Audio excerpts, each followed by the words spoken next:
ನಾರಾಯಣಂ ನಮಸ್ಕೃತ್ಯ ನರಂ ಚೈವ ನರೋತ್ತಮಂ ದೇವೀಂ ಸರಸ್ವತೀಂ ವ್ಯಾಸಂ ತತೋ ಜಯಮುದಿ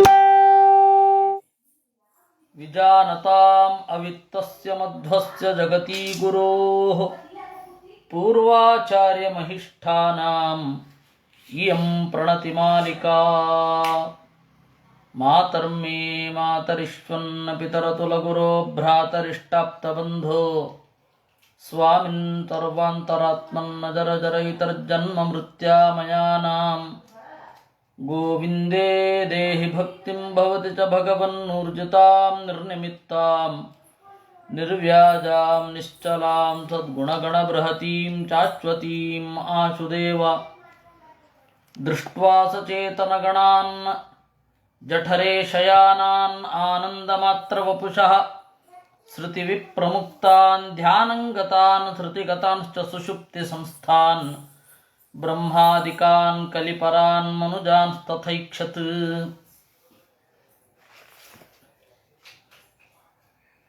ದೇವರು ಸೃಷ್ಟಿ ಮಾಡಲಿಕ್ಕೆ ಸಂಕಲ್ಪ ಮಾಡಿದ. ಸಂಕಲ್ಪ ಮಾಡುವಾಗ ದೇವರು ಏನನ್ನ ನೋಡಿ ಸಂಕಲ್ಪ ಮಾಡಿದ? ಅವನು ಮುಂದೆ ವಸ್ತುಗಳಿತ್ತೇ ಇಲ್ವೇ ಇತ್ಯಾದಿಗಳೆಲ್ಲವನ್ನ ಇಲ್ಲಿ ಹೇಳ್ತಾ ಇದ್ದಾರೆ.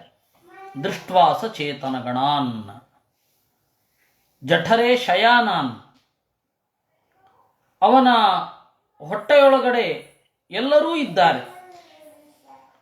ಹೊಟ್ಟೆ ಅಂದರೆ ಅವನ ವ್ಯಾಪ್ತಿ ಒಳಗಡೆ ಎಲ್ಲರೂ ಇದ್ದಾರೆ. ಹೊಟ್ಟೆ ಅಂತನ್ನೋದಕ್ಕೆ ಅದೇ ಅರ್ಥವನ್ನು ಮಾಡಲಿಕ್ಕೆ ವಿರೋಧ ಏನೂ ಇಲ್ಲ.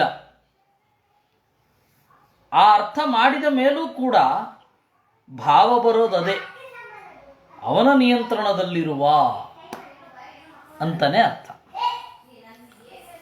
ಸಹ ಆ ನಾರಾಯಣನು ಜಠರೇ ಶಯಾನಾನ್, ಹೊಟ್ಟೆಯೊಳಗಡೆ ಮಲಗಿರುವ. ಶಯಾನಾನ್ ಅಂತ ಹೇಳಿದರೆ ಏನು? ಯಾವ ವ್ಯಾಪಾರವೂ ಇರದ, ಯಾವ ಕೆಲಸವನ್ನೂ ಮಾಡದ, ಅಲ್ಲಿ ಸ್ವರೂಪದ ಅನುಭವ ಎಲ್ಲರಿಗೂ ಇದೆ ಅನ್ನೋದು ಬಿಟ್ಟರೆ ಇನ್ಯಾವ ಚಟುವಟಿಕೆಯೂ ಇಲ್ಲ. ಅದರಿಂದಾಗಿ ಶಯಾನಾನ್ ಅಂದರು.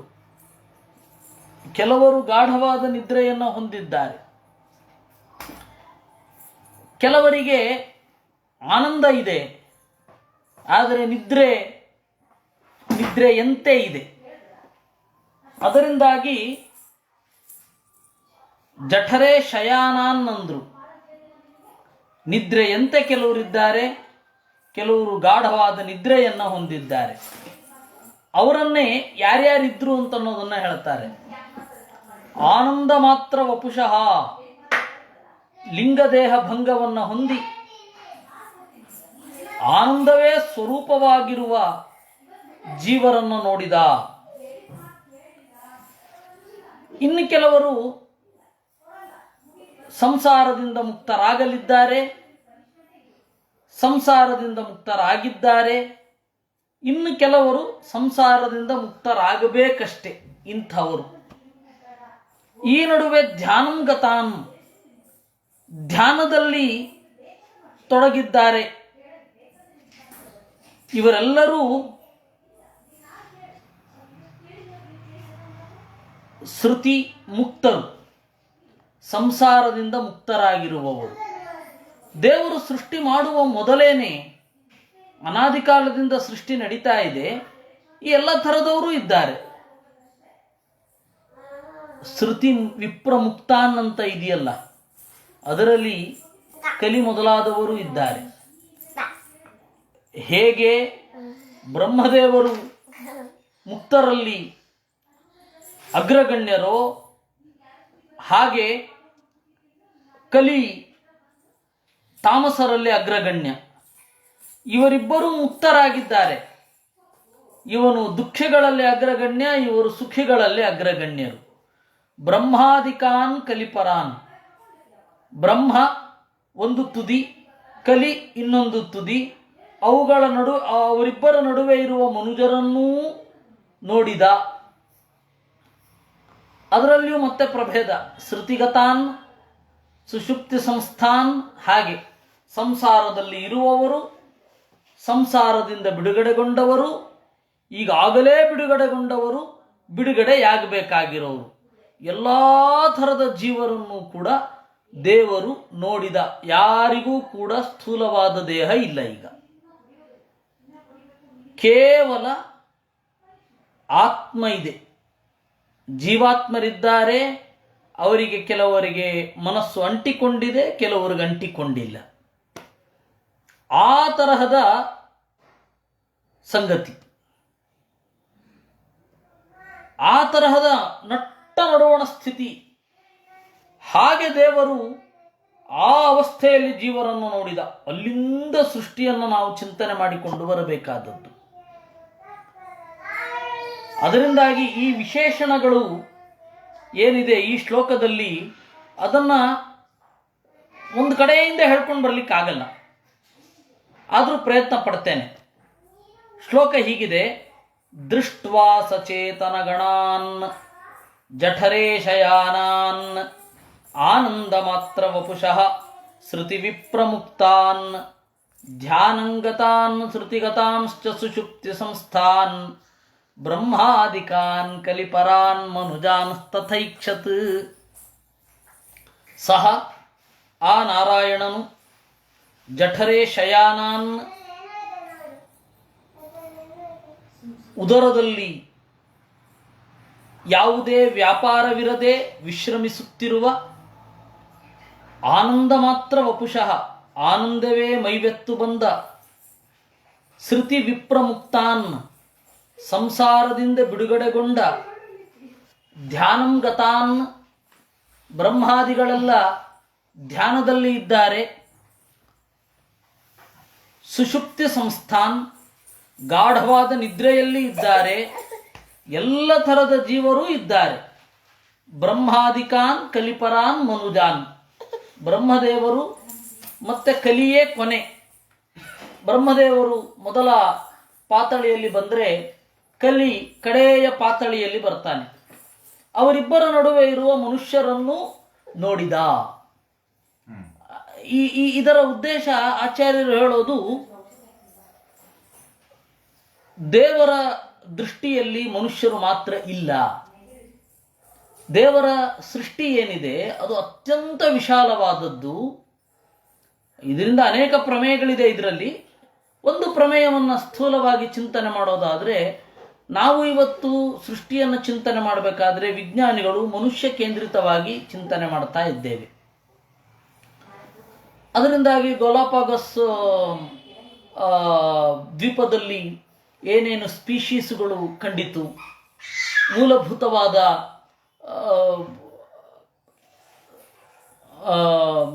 ಏನು ಜಂತುಗಳು, ಆ ಜಂತುಗಳನ್ನು ಮಾಡೆಲ್ ಆಗಿಟ್ಟುಕೊಂಡು ಮನುಷ್ಯನ ಉಗಮವನ್ನು ನಿರೂಪಣೆ ಮಾಡಲಿಕ್ಕೆ ಹೊರಟಿದ್ದು. ಆದರೆ ಆ ಜಂತು ವಿಶೇಷಗಳೇನಿದೆ ಅದು ಅತ್ಯಂತ ನಗಣ್ಯ. ಅದು ಒಂದೇ ವಿನಃ ಅದು ಮಾತ್ರ ಅಲ್ಲ. ಹೀಗಾಗಿ ಮನುಷ್ಯ ಕೇಂದ್ರಿತವಾಗಿ ಜಗತ್ತು ಸೃಷ್ಟಿಯಾಗಿದ್ದಿದ್ರೆ ನೀವು ಈ ನೀತಿಗಳನ್ನು, ಈ ನಿಯಮಗಳನ್ನು, ಈ ಶಾಸ್ತ್ರಗಳನ್ನು, ಶಾಸ್ತ್ರ ಅಂದರೆ ಈ ಭೌತಶಾಸ್ತ್ರವನ್ನೇ ಇಟ್ಕೊಳ್ಳಿ, ಯಾವುದೇ ಶಾಸ್ತ್ರವನ್ನು ನೀವು ನೋಡುವ ದೃಷ್ಟಿಕೋನ ಬದಲಾಗಬೇಕು. ಇದು ಮನುಷ್ಯ ಕೇಂದ್ರಿತವಾಗಿ ಇಲ್ಲ. ದೇವರು ಸೃಷ್ಟಿ ಮಾಡುವಾಗ ಇಷ್ಟೆಲ್ಲ ವಿಶಾಲವಾದ ದೃಷ್ಟಿಯಿಂದ ಸೃಷ್ಟಿ ಮಾಡಿರುವುದು. ಬ್ರಹ್ಮ, ಕಲಿ, ಅದರಲ್ಲಿ ಸೃಷ್ಟಿ ಮಾಡುವ ಸಂದರ್ಭದಲ್ಲಿ ಎಷ್ಟೋ ಜನ ಆನಂದವನ್ನು ಹೊಂದಿ ಮುಕ್ತರಾಗೋಗಿದ್ದಾರೆ. ಅದರಲ್ಲಿಯೂ ಕೂಡ ಆನಂದದ ಬೇರೆ ಬೇರೆ ತರಹಗಳಿವೆ. ಕೆಲವರು ಧ್ಯಾನದಲ್ಲಿ ಇದ್ದಾರೆ, ಕೆಲವರು ಆ ಧ್ಯಾನದಲ್ಲಿದ್ದರೂ ಸಂಸಾರದಲ್ಲಿದ್ದಾರೆ, ಇನ್ನು ಕೆಲವರು ಧ್ಯಾನದಲ್ಲಿದ್ದು ಮುಕ್ತರಾಗಿದ್ದಾರೆ, ಇನ್ನು ಕೆಲವರು ಸುಷುಪ್ತಿಯಲ್ಲಿ ಇದ್ದಾರೆ. ಅಂದರೆ ನಾವು ಪ್ರಯತ್ನಪೂರ್ವಕವಾಗಿ ದೇವರನ್ನು ಧ್ಯಾನ ಮಾಡಬೇಕು ಅನ್ನುವಷ್ಟು ತ್ರಾಣ ಇಲ್ಲ ಆ ಜೀವರಿಗೆ. ಆ ತರಹದ ಎಲ್ಲ ತರಹದ ಜನಾಂಗಗಳನ್ನು, ಎಲ್ಲ ತರಹದ ಜೀವರನ್ನು ಐಕ್ಷತ್ ದೃಷ್ಟ್ವಾ ನೋಡಿ ಐಕ್ಷತ್ ಸಂಕಲ್ಪಿಸಿದ. ಐಕ್ಷತ್ ಅಂತಂದ್ರೆ ಚಿಂತಿಸಿದ. ಈಕ್ಷ ದರ್ಶನ ಅಂಕನಯೋಹೋ ಅಂತ. ಅಂಕನ ಅಂತ ಹೇಳಿ ಉಂಟು, ಅಂದರೆ ರಿಮಾರ್ಕ್ ಅಂತನ್ನುವ ಅರ್ಥ ಇದೆ ಇದಕ್ಕೆ. ಗುರುತಿಸಿದ, ಇವರನ್ನೆಲ್ಲ ನೋಡಿ ಹೀಗಂದುಕೊಂಡ. ಆಮೇಲೆ ಮುಂದೆ ಅದನ್ನ ನಾವು ಈ ಶ್ಲೋಕದಿಂದ ಗಮನಿಸ್ತಾ ಇದ್ದೇವೆ. ಇದರಲ್ಲಿ ಐಕ್ಷತ್ ಅಂತ ಹೇಳಿ ಒಂದು ರೂಪ ಇದೆ. ಐಕ್ಷತ್ ವಸ್ತುತಃ ಐಕ್ಷತ ಆಗಬೇಕು. ವ್ಯಾಕರಣದ ಪ್ರಕಾರ ಐಕ್ಷತ ಈಕ್ಷದರ್ಶನಾಂಕನಯೋಹೋ ಅಂತನ್ನುವ ಧಾತುವಿಗೆ ಲಂಗ್ ಅಂತ ನಾವು ಚಿಂತನೆ ಮಾಡಿದಾಗ ಐಕ್ಷತ ಆಗಬೇಕು. ಆದರೆ ಮಧ್ವಾಚಾರ್ಯರು ಐಕ್ಷತ್ ಅಂತ ಪ್ರಯೋಗ ಮಾಡಿದ್ರು. ಯಾಕೆ ಇದು? ಸಂಸ್ಕೃತದಲ್ಲಿ ಇಡೀ ಧಾತುವನ್ನು ಎರಡಾಗಿ ಭಾಗಿಸಬಹುದು ಅಂತ. ಪರಸ್ಮೈ ಪದ ಮತ್ತು ಆತ್ಮನೇ ಪದ. ಕನ್ನಡದಲ್ಲಿ ಇಲ್ವೇ? ಇದೆ. ಅವನು ಅಡಿಗೆ ಮಾಡಿಕೊಂಡ, ಆತ್ಮನೇ ಪದ. ಅವನು ಅಡಿಗೆ ಮಾಡಿಕೊಂಡ ಅಂದ್ರೆ ಇನ್ಯಾರೂ ಇಲ್ಲ ಅಂತ ಅರ್ಥ. ಅವಳು ಅಡಿಗೆ ಮಾಡಿದಳು, ಗಂಡನಿಗೆ ಮಕ್ಕಳಿಗೆ ಎಲ್ಲರಿಗೂ ಅಡಿಗೆ ಮಾಡಿದಳು, ಇದು ಪರಸ್ಮೈ ಪದ. ಅಡಿಗೆ ಮಾಡಿಕೊಳ್ಳುತ್ತಿದ್ದೀಯೋ ಅಡಿಗೆ ಮಾಡ್ತಾ ಇದೆಯೋ, ಆ ಸೂಕ್ಷ್ಮತೆ ಹೊರಟೋಗಿದೆ ನಮ್ಗೆ ಇವಾಗ. ಇಂಗ್ಲಿಷಿನಲ್ಲಿ ಅದು ಹೇಳೋದು ಕಷ್ಟ. ಪರಸ್ಮೈ ಪದ ಆತ್ಮನ ಪದ ಇಲ್ಲ.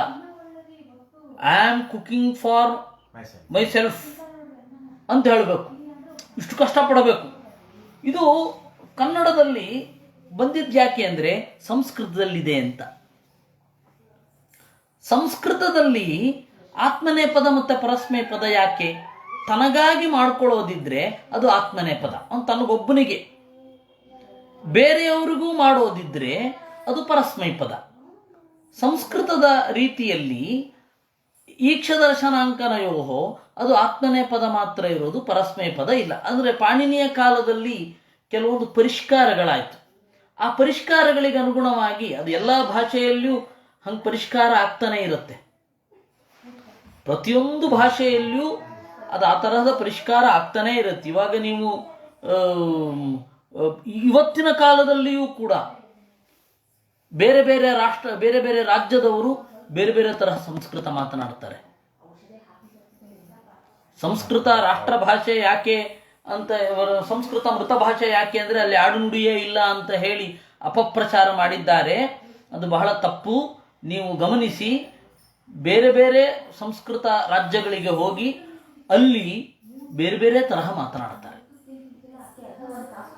ಮಹಾಭಾಷ್ಯಕಾರ ಪತಂಜಲಿ ಕೂಡ ಉತ್ತರೇಶು ವನತಿಂ ಗಮ್ಯರ್ಥೆ ಪ್ರಯುಂಜತೆ ಅಂತ ಹೇಳಿದ್ರು. ಅಲ್ಲಿ ವನತಿ ಅಂತ ಹೋಗ್ತಾನೆ ಅಂತ, ಗಚ್ಚತಿ ಅಂತ ಅನ್ನೋ ಅರ್ಥದಲ್ಲಿ. ಹಾಗೆ ಬೇರೆ ಬೇರೆ ಪ್ರಯೋಗಗಳುಂಟು. ಅಟ್ಟತಿ ಅಂತ ಅನ್ನೋದಕ್ಕೆ ಭಾಷಾಯಾಮ್ ಅಟ್ಟುತ್ತಾನೆ ಅಂತಾನೆ ಅರ್ಥ ಅಂತ ಹೇಳ್ತಾರೆ.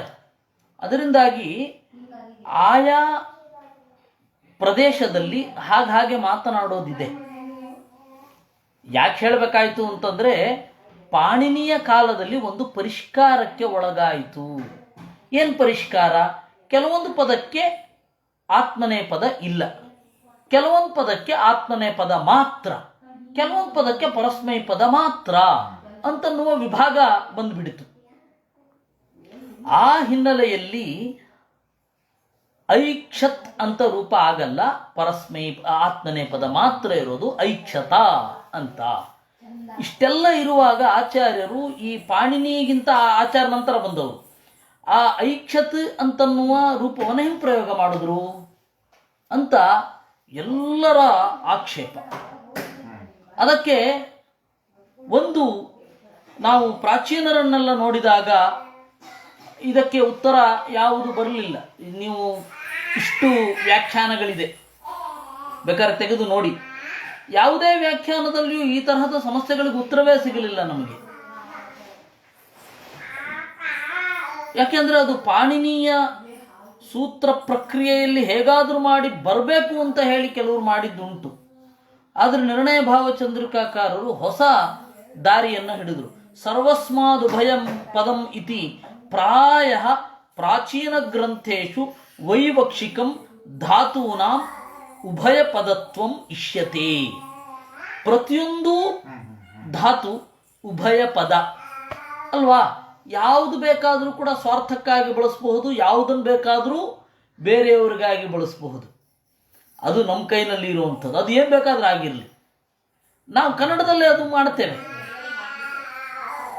ಕನ್ನಡದಲ್ಲಿ ನಾವು ಮಾಡ್ತೇವೆ. ಅಡಿಗೆ ಮಾಡಿಕೊಂಡ, ಅಡಿಗೆ ಮಾಡಿದ. ಪೂಜೆ ಮಾಡಿಕೊಂಡ, ಯಜತೆ, ಯಜಮಾನ. ಅವನಿಗಾಗಿ ಪೂಜೆ ಮಾಡಿಕೊಳ್ಳುವವ ಯಜಮಾನ, ಯಜತೆ. ಯಜನ್ ಪುರೋಹಿತ, ಬೇರೆಯವರಿಗಾಗಿ ಯಾಗ ಮಾಡ್ತಾನೆ. ಎಲ್ಲದಕ್ಕೂ ಪ್ರತಿಯೊಂದು ಕ್ರಿಯೆಯೂ ಕೂಡ ಹಾಗೆ. ಮನೆ ಕಟ್ಟುತ್ತಾನೆ, ಕಟ್ಟಿಸಿಕೊಳ್ಳುತ್ತಾನೆ ಅಥವಾ ಕಟ್ಟಿಕೊಳ್ಳುತ್ತಾನೆ. ಅವನೇ ಸ್ವತಂತ್ರ ಇತ್ತು ಅಂತಂದ್ರೆ ಅವನು ಕಟ್ಟಿಕೊಳ್ಳುತ್ತಾನೆ. ಅಲ್ಲಿ ನೋಡಿ ಉಭಯ ಪದತ್ವ ಬಂತೋ ಬರಲಿಲ್ವೋ? ಪ್ರತಿಯೊಂದು ಕೂಡ ತನಗೆ ಅಥವಾ ಬೇರೆಯವರಿಗೆ ಮಾಡ್ಲಿಕ್ಕೆ ಶಕ್ಯ ಇರೋದ್ರಿಂದ ಪ್ರಾಂತೀಯ ಭಾಷೆಗಳಲ್ಲಿ ಉಭಯ ಪದತ್ವ ಬರಬೇಕು ಅಂತ ಆದರೆ, ಇಂಗ್ಲಿಷಿನಲ್ಲಿ ಬರಬೇಕು ಅಂತ ಆದರೆ ಸಂಸ್ಕೃತದಲ್ಲಿ ಯಾಕೆ ಇದ್ದಿರಬಾರದು? ಸಂಸ್ಕೃತದಲ್ಲಿ ಇದ್ದಿರಲೇಬೇಕು.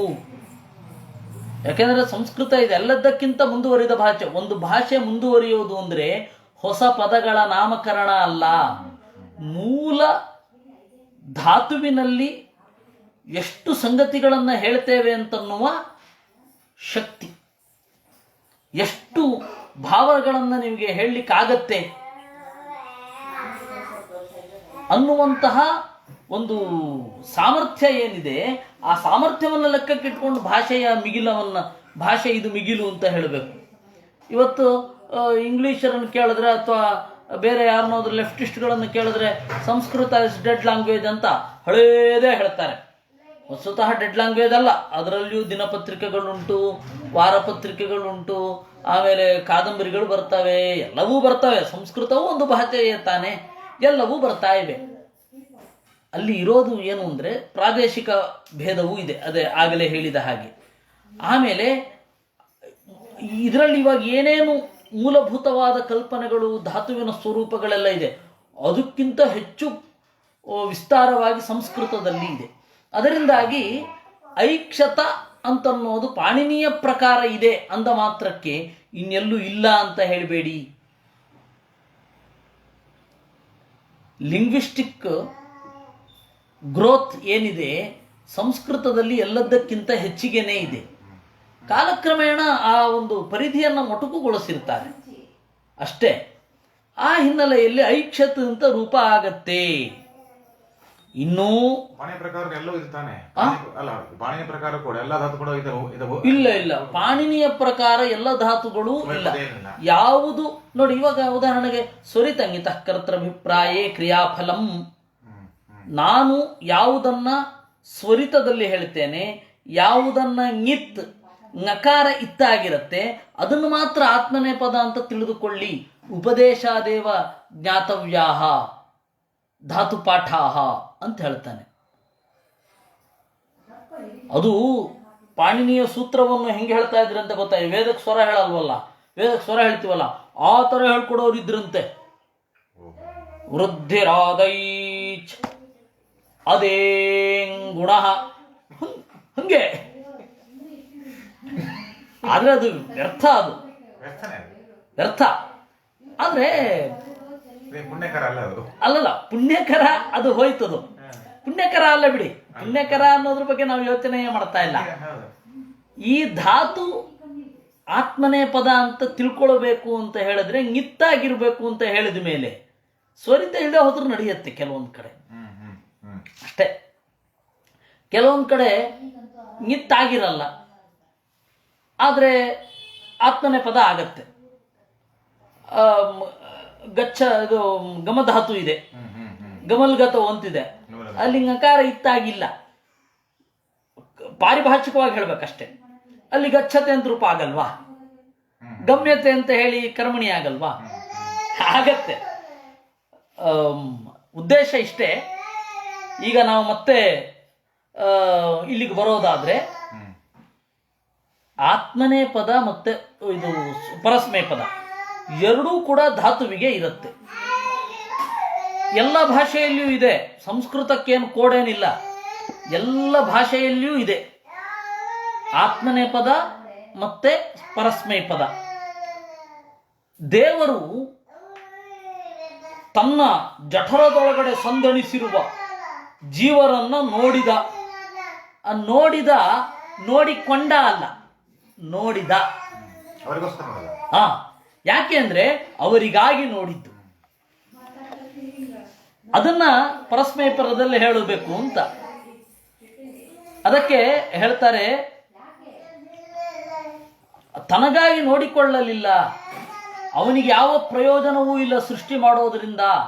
ಅದಕ್ಕಾಗಿ ಇದನ್ನ ಪರಸ್ಮೈ ಪದದಲ್ಲಿ ಹೇಳಿದ್ದು ಐಕ್ಷತ್ ಅಂತ. ಇನ್ನು ವಿಪ್ರ ಮುಕ್ತಾನ್ ಅಂತ ಹೇಳ್ತಾ ಇದ್ದಾರೆ. ಜೀವರು ಅನೇಕ ಜನ ಮುಕ್ತರಾಗಿದ್ರೂ ಅವರನ್ನು ನೋಡ್ತಾನೆ ಅಂತ, ಮುಕ್ತರಾಗುವವರನ್ನು ನೋಡಿದ ಅಂತ. ಮತ್ತೆ ವಿಪ್ರ ಮುಕ್ತರು ಅಂತ ಹೇಳ್ತಾರಲ್ಲ, ಹೌದು.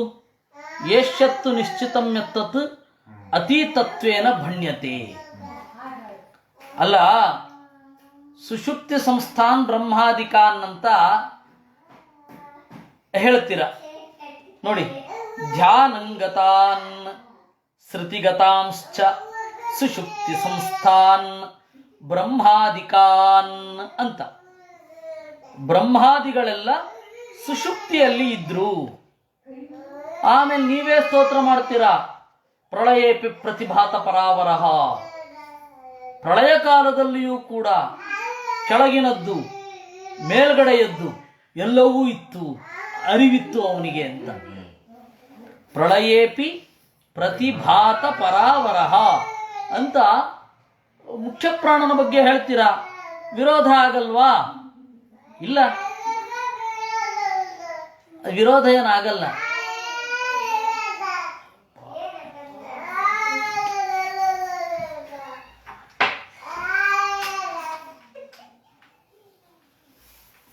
ವಿರೋಧ ಏನಾಗಲ್ಲ. ಅರ್ಥಾವಗಮೇ ನ ವಿರೋಧ. ಯಾಕೆ? ಭಗವಂತನಿಗೆ ನಿತ್ಯ ಜಾಗೃತಸ್ಯ ಭಗವತೋಪಿ ಯೋಗ ನಿದ್ರಾಮಾಚಕ್ಷತೆ ಶಾಸ್ತ್ರಕಾರಾಹ. ಯಾವಾಗಲೂ ಪ್ರಬುದ್ಧನಾಗಿದ್ದರೂ ಭಗವಂತನಿಗೆ ಯೋಗ ನಿದ್ರೆಯನ್ನ ಹೇಳ್ತೇವಲ್ವಾ? ಅದೇ ರೀತಿ ಬ್ರಹ್ಮದೇವರಿಗೆ ಬಾಹ್ಯ ವ್ಯಾಪಾರ ಇಲ್ಲ ಅನ್ನೋದನ್ನು ಸುಷುಪ್ತಿ ಅಂತ ಅಂದ್ರು. ಆದ್ರೆ ಆ ಸುಷುಪ್ತಿ ಅಂತನ್ನೋದು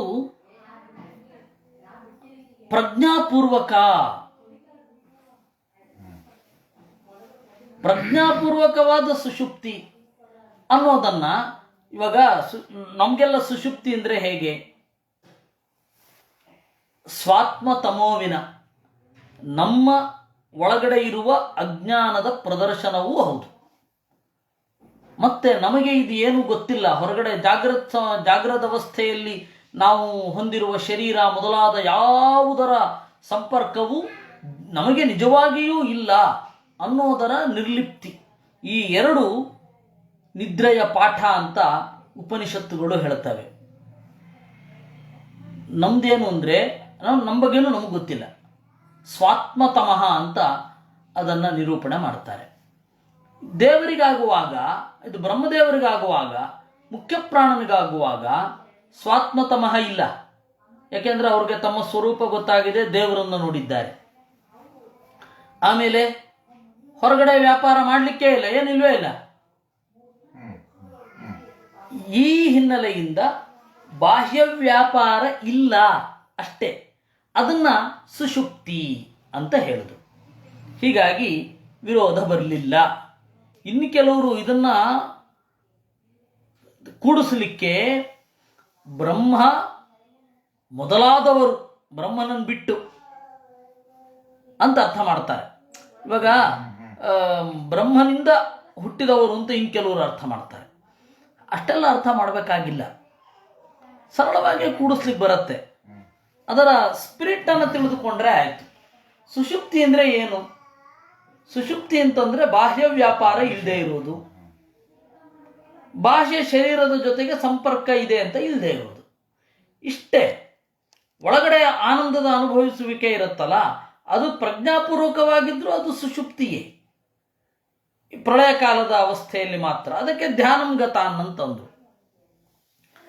ಈ ಹಿನ್ನೆಲೆಯಿಂದ ಈ ರೀತಿ ಅರ್ಥ. ಹಾಗಾದ್ರೆ ಧ್ಯಾನಂಗತಾನ್ ಅಂತಾನೆ ಹೇಳ್ಬೋದಿತ್ತಲ್ಲ, ಧ್ಯಾನಂಗತಾನ್ ಅಂತಾನೆ ಹೇಳ್ಬಹುದು. ಸುಷುಪ್ತಿ ಸಂಸ್ಥಾನ್ ಮತ್ತೆ ಧ್ಯಾನಂಗತಾನ್ ಯಾಕೆ ಅಂತ ನೆಕ್ಸ್ಟ್ ಪ್ರಶ್ನೆ. ಅದಕ್ಕೆ ಮುಕ್ತ ಮತ್ತೆ ಅಮುಕ್ತ ಬ್ರಹ್ಮರಿಬ್ಬರನ್ನೂ ತೆಗೆದುಕೊಳ್ಬೇಕು ಅಂತ ಹೇಳಿ ಒಬ್ಬರನ್ನ ಧ್ಯಾನಂಗತಾನ್ ಅಂತ ಹೇಳಿದ್ದು, ಇನ್ನೊಬ್ಬರನ್ನ ಸುಷುಪ್ತಿ ಸಂಸ್ಥಾನ್ ಅಂತ ಹೇಳಿದ್ದು. ಅಮುಕ್ತರು ಸುಷುಪ್ತಿ ಸಂಸ್ಥರು. ಅಮುಕ್ತರಾದ ಬ್ರಹ್ಮದೇವರಿದ್ದಾರಲ್ಲ, ಅವರು ಸುಷುಪ್ತಿ, ಇನ್ನೇನು ಬ್ರಹ್ಮ ಪದವಿಗೆ ಬಂದಾಗಿದೆ. ಯಾಕೆಂದ್ರೆ ಹಿಂದಿನ ಬ್ರಹ್ಮ ಮುಕ್ತನಾಗಿ ಆಗಿದೆ. ಅವನು ಬಾಹ್ಯ ವ್ಯಾಪಾರ ವಿರತಿ ಅನ್ನೋದು ಇಲ್ವೇ ಇಲ್ಲ, ಇನ್ನು ಮುಕ್ತನಾಗಿ ಆಯಿತು, ಆ ಪ್ರಶ್ನೆಯೇ ಇಲ್ಲ. ಅದಕ್ಕಾಗಿ ಧ್ಯಾನಂಗತಾನ. ಇವನಿಗೆ ಬಾಹ್ಯ ವ್ಯಾಪಾರ ವಿರತಿ ಇದೆ, ಏಕೆಂದ್ರೆ ಮತ್ತೆ ಮುಂದೆ ಬಾಹ್ಯ ವ್ಯಾಪಾರಕ್ಕೆ ಸೇರಿಕೊಳ್ಬೇಕು ಬ್ರಹ್ಮನಾಗಿ ಬಂದಾಗ. ಅದರಿಂದಾಗಿ ಸುಷುಪ್ತಿ ಸಂಸ್ಥಾನ ಅಂತ ಹೇಳಿದ್ದು. ಹೀಗೆ ವಿರೋಧ ಇಲ್ಲ. ಈ ಎಲ್ಲ ಹಿನ್ನೆಲೆಯಲ್ಲಿ ಈ ವ್ಯಾಖ್ಯಾನವನ್ನ ನಾವು ಗ್ರಹಿಸಬೇಕು. ಇದನ್ನೆಲ್ಲ ನಾನು ಹೇಳಿದ್ದು ನಮ್ಮ ಗುರುಗಳ ವ್ಯಾಖ್ಯಾನದಿಂದ. ಇನ್ನು ಅಯಂತು ವಿಶೇಷ ಸಂಭಾವ್ಯತೆ ಹೀಗೊಂದಿದೆ. ಆಲೋಚನೆ ಸತಿ ಪ್ರತಿಭಾತ ಪರಾವರ. ಆಲೋಚನೆ ಮಾಡಿದಾಗ ಕೆಳಗಡೆಯ ಮೇಲ್ಗಡೆಯ ಎಲ್ಲ ತತ್ವಗಳು ಹೊಳೆಯುತ್ತೆ. ಪ್ರಳಯ ಕಾಲದಲ್ಲಿ ಕೆಲವೊಮ್ಮೆ ಆಲೋಚನೆ ಮಾಡಲಿಕ್ಕಾಗದೇ ಇರಬಹುದು. ಅದರಿಂದಾಗಿ ವಿರೋಧ ಇಲ್ಲ. ನಾಲೋಚಯೇದಪಿ. ಮುಕ್ತ ಬ್ರಹ್ಮರು ಧ್ಯಾನ ಮಾಡ್ತಾರೆ. ಹೀಗಾಗಿ ಇಬ್ಬರಿಗೂ ಪ್ರತಿಭಾತ ಪರಾವರತ್ವ ಇದೆ. ಮುಕ್ತ ಬ್ರಹ್ಮರು ಮತ್ತೆ ಅಮುಕ್ತ ಬ್ರಹ್ಮರು ಇಬ್ಬರು, ಮುಕ್ತರು ಮತ್ತೆ ಅಮುಕ್ತರು ದೇವರ ದೇಹದ ಒಳಗಡೆ ಇದ್ದಾಗ ಈ ಸೃಷ್ಟಿಯಾಗುವುದಕ್ಕೆ ಮೊದಲು ಏನು ಮಾಡ್ತಾ ಇದ್ರು, ಇಷ್ಟು. ಇಲ್ಲಿ ಇನ್ನೂ ವಿಶೇಷವನ್ನು ಹೇಳಬೇಕಿದೆ ನೋಡಿ. ಲಕ್ಷ್ಮಿ ಮೋಕ್ಷ ಅನ್ನೋದು ಲಕ್ಷ್ಮ್ಯಾತ್ಮಕ. ಮೋಕ್ಷ ಅನ್ನೋದು ಲಕ್ಷ್ಮ್ಯಾತ್ಮಕ. ನಾವು ಏನು ವರ್ಣನೆಗಳನ್ನೆಲ್ಲ ಕೇಳ್ತೇವೆ, ಮುಕ್ತಿಯಲ್ಲಿ ಹೀಗಿದೆ ಹಾಗಿದೆ ಅಂತ, ಅದೆಲ್ಲ ಮುಕ್ತರ ಇಚ್ಛೆಯಿಂದ ಆಗುವಂಥದ್ದು. ಲಕ್ಷ್ಮಿ ಯಾವಾಗ ಕೇವಲ ಭಗವಂತನ ಧ್ಯಾನದಲ್ಲಿ ತೊಡಗಿಬಿಟ್ಟಿರ್ತಾಳೆ, ದೈಹಿಕವಾಗಿಯೂ ಮಾನಸಿಕವಾಗಿಯೂ ಕೇವಲ ದೇವರನ್ನು ಮಾತ್ರ ಚಿಂತನೆ ಮಾಡ್ತಾ ಇರ್ತಾಳೆ, ಅವಾಗ ಆ ಲೋಕಗಳೆಲ್ಲ ಕರಗಿದ ಹಾಗೆ. ಆ ಮುಕ್ತರು ಕೇವಲ ಧ್ಯಾನಗತರಾಗಿರಬೇಕು. ಆ ಎಲ್ಲ ಮುಕ್ತರು ಕೂಡ, ವಿಶೇಷತಃ ಬ್ರಹ್ಮದೇವರು. ಇನ್ನು ಅಮುಕ್ತರಿದ್ದಾರಲ್ಲ, ಅವರಲ್ಲಿ 3 ಕೆಟಗರಿ. ಅಮುಕ್ತರಲ್ಲಿ ಸಾತ್ವಿಕರು, ರಾಜಸರು, ತಾಮಸರು, ಎಲ್ಲ ತರಹದ ಜೀವರು. ಅವರೆಲ್ಲರೂ ಕೂಡ ಸುಷುಪ್ತಿ ಸಂಸ್ಥರಾಗಿದ್ದರು. ಅವರನ್ನ ದೇವರು ನೋಡಿ ಚಿಂತನೆ ಮಾಡಿದ. ಏನಂತ ಚಿಂತನೆ ಮಾಡಿದ? ಸ್ರಕ್ಷ್ಯೇ ಹಿ ಚೇತನಗಣಾನ್ ಸುಖ ದುಃಖ ಮಧ್ಯ ಸಂಪ್ರಾಪ್ತಯೇ ತನುಭೃತಾಂ ವಿಹೃತಂ ಮಮೇಚ್ಛನ್ ಸೋಯಂ ವಿಹಾರಯಹ ಮೇ ತನುಭೃತ್ ಸ್ವಭಾವ ಸಂಭೂತಯೇ ಭವತಿ ಭೂತಿ ಕೃದೇವ ಭೂತ್ಯಾಹ. ಸ್ರಕ್ಷ್ಯೇ ಹಿ ಚೇತನಗಣಾನ್. ಚೇತನಗಣಾನ್ ಸ್ರಕ್ಷ್ಯೇ. ನಾನು ಜೀವರನ್ನು ಸೃಷ್ಟಿ ಮಾಡ್ತೇನೆ. ಸೃಷ್ಟಿ ಮಾಡೋದು ಅಂದರೆ ದೇಹ ಕೊಡೋದು ಅಂತ. ಯಾಕೆ? ಸುಖ ದುಃಖ ಮಧ್ಯ ಸಂಪ್ರಾಪ್ತಯೇ. ಸುಖ ದುಃಖ ಮತ್ತು ಸುಖ ದುಃಖ ಮಧ್ಯ. ತನುಭೃತಾಂ ಸುಖ ದುಃಖ ಮಧ್ಯ ಸಂಪ್ರಾಪ್ತಯೇ ಚೇತನಗಣಾನ್ ಸ್ರಕ್ಷಿ. ಅಲ್ಲ, ಅವರನ್ನ ಸೃಷ್ಟಿ ಮಾಡಿ ನಿನಗೇನು ಪ್ರಯೋಜನ? ದೇವರ ಸಂಕಲ್ಪವೇ ಹಾಗೆ. ವಿಹೃತಂ ಮಮ ಇಚ್ಛನ್, ಆಟ ಆಡಬೇಕು ಅಂತ ನನ್ನ ಬಯಕೆ, ಅದಕ್ಕಾಗಿ ನಾನು ಸೃಷ್ಟಿ ಮಾಡ್ತೇನೆ. ಸೋಯಂ ವಿಹಾರ ಇಹಮೇ, ಈ ನನ್ನ ವಿಹಾರ ನನಗೆ ಮಾತ್ರ ಆಟ, ಉಳಿದವರಿಗೆ ಕಾಟ ಅಲ್ಲ. ತನುಭೃತ್ ಸ್ವಭಾವ ಸಂಭೂತಯೇ, ಜೀವರ ಸ್ವಭಾವದ ಆವಿಷ್ಕಾರಕ್ಕಾಗಿ. ಆಮೇಲೆ ಲಕ್ಷ್ಮಿಗೂ ಕೂಡ ಆನಂದವನ್ನು ನೀಡುತ್ತದೆ. ಈ ತರಹದ ನನ್ನ ಆಟ ಇದೇ ಸೃಷ್ಟಿ ಅಂತ ದೇವರು ಚಿಂತಿಸಿದ. ಇದರ ಬಗ್ಗೆ ಇನ್ನಷ್ಟು ವಿಸ್ತಾರವನ್ನು ನಾಳೆ ನೋಡೋಣ. ನಾಳೆಯೂ ಕೂಡ ಅರ್ಧ ಗಂಟೆಯೇ ಮಾಡಬೇಕಾಗತ್ತೆ. ಮುಂದಿನ ಸೋಮವಾರದಿಂದ 1 ಗಂಟೆ ಮಾಡುತ್ತೇನೆ. ಸಾಕು. ಕೃಷ್ಣಾರ್ಪಣ.